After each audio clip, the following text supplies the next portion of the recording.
It was the 4th of November 1987, and we were getting the house renovated, and I was down in Larne shopping for some Christmas presents, and also actually majority of things were for looking for fireplaces and things for the house.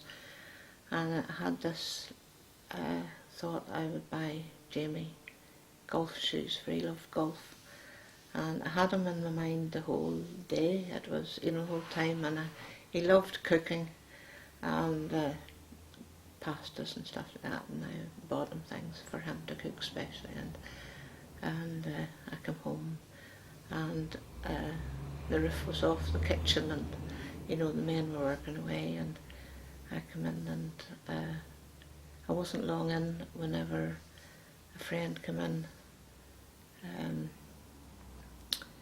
whose daughter was in the same class as Jaimie, and she says, Nicola says, Jaimie has been taken to hospital, and I'll take you down to the school. So she took me down to school, and when I walked into the school, there was the teachers all standing round in the hall, crying, most of them actually, and the vice principal came. He belongs to our church, so he knew me well, and he took me into the office and told me, and I just couldn't believe it. It just didn't seem right, that my big boy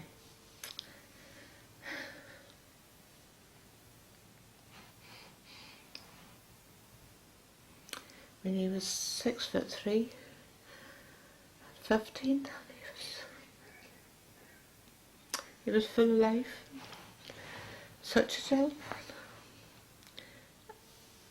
That he had died when he was running in the park. He just died, just dropped. He mustn't have felt anything, because there wasn't a mark on his hands, and his face was all broken. And we came back. Margaret brought me back up home again, and the headmaster and the headmistress, she was here with, she had brought my younger son home, and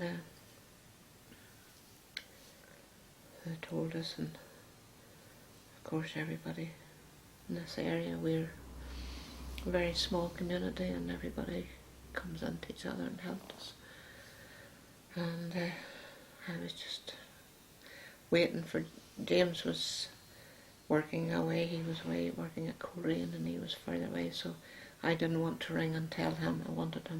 Didn't want him to have to drive home with that knowledge, and so I waited in the yard for him and told him, and he was absolutely devastated, of course. And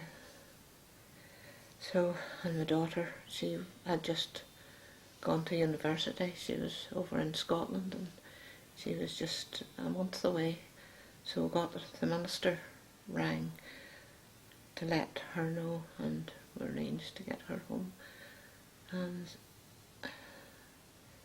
it was just horrendous. And it's 21 years, but it's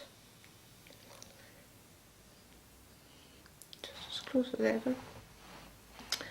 And then when it was all over, all the funeral business and that, and my girlfriend took Angela back to university, and I got Derek back to school and James back to work, and the workmen returned to the house, and I was sorry for the wee young fella, because he just seemed like an only child after being the youngest of three, so it was a hard time for him, and up until he came past the age that Jaimie died, he wasn't easy to handle, and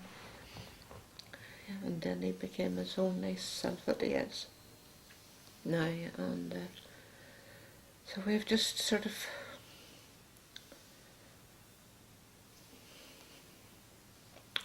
tried to